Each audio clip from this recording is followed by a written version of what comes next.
This week's Farm Basics is brought to you by satshot.com. Satellites aren't just for NASA anymore. Use the power of satellite imagery to create variable rate management zones in your fields. To reduce input costs and increase yields on your farm, go to satshot.com. There's a lot of stories out there about grain bin incidents and things that did happen and things that almost happened. And one of my favorite stories, there was a grain inspector who was checking on an elevator that had some storage contracts, and so he wanted to make sure that their bins were as full as what they said they were. So he was in the office working on that, and in the meantime he said, why don't you go out and just double check where your levels are at in these bins? And so one of the guys working at the elevator went out, actually got in the bins and checked all the levels, and he came back to report his findings to the inspector. And he got back in the office and they were talking, okay, we've got 20,000 in this bin, 50,000 in this bin.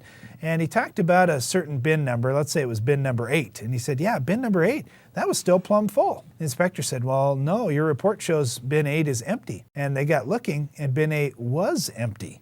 All that was in bin 8 was a hard crust across the top. And this guy had actually walked out on the top of it, and he could have fallen about 100 feet down in this bin if he would have broken through that crust. Don't let these types of things happen to you. That's why we're going to talk about grain bin safety today. Well, this is a major issue coming out of 2009, because what happened in 2009 is there was a lot of grain that was, quite frankly, not in good condition when it went into the grain bin. There were a lot of soybeans that were wet, there was corn that was wet, and light test weight corn. There were bug problems. There were a lot of issues for farmers. Then we had kind of a rough winter. I'm very concerned about this whole deal because in grain bins, if you start to have some spoilage, that spoilage can spread fairly quickly, especially as things warm up here in the spring. So a lot of farmers, maybe like yourself, are going to be concerned about this. You're going to start getting in the bins, and very often as farmers, we do a lot of things ourselves. So we don't have somebody right next to us helping us out or anything like that. However, our suggestion is when you're going to go into a grain bin, especially to start scooping, especially to start dealing with moldy grain or problems that you have in that grain bin, we suggest you use the buddy system. Have somebody right there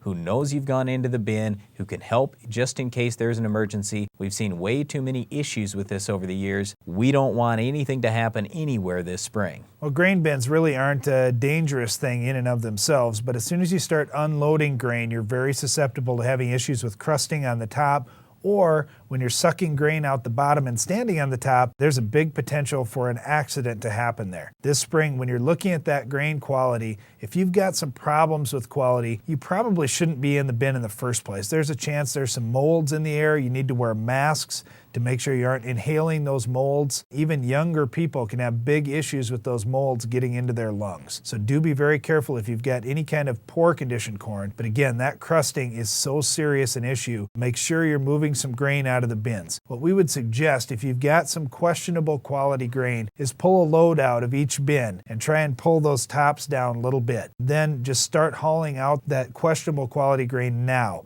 You want to get it all out, hopefully before you start planting corn. Because once you start planting corn, you get busy with that. Then maybe you're planting beans, you're spraying wheat, you're spraying corn, and before you know it, it's June and you're going back to these bins. If the quality was questionable in March, it's going to be horrible by June. So don't let these bins get out of hand. Now, if you're a non-farmer, we don't want you to get concerned that, oh, all the grain in the country is terrible and our food supply is at risk or anything like that.